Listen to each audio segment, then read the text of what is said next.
lah dari belakang aku kan.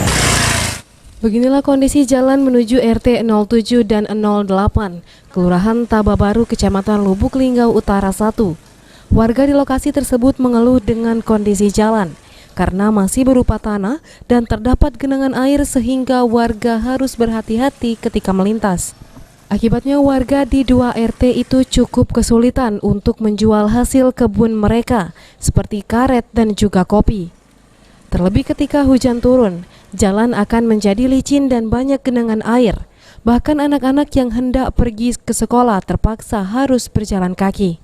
Salah satu warga, Bambang, mengatakan, sudah sejak lama jalan di tempat tinggalnya tak kunjung mendapat perhatian dari pemerintah. Menurutnya pernah ada perbaikan jalan, namun hanya sampai di persimpangan. Sementara untuk menuju pemukiman warga, sampai saat ini belum diketahui kejelasannya kapan diperbaiki. Udah lama yang cek itu tuh. Lah, yang ada bantuan Pak Nanan itu sewaktu dia pengen mau calon dulu, dia nyambung aspal sedikit itu. Terus sampai sekarang belum ada ininya. Ceritanya apakah dibangun apa belum kan? Kalau anak kami sekolah dari Muara Cabang nih jalan kaki ke Tababaru.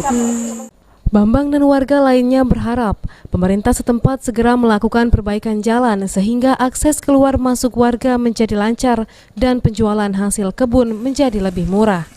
Tri Hajariah, PAL TV.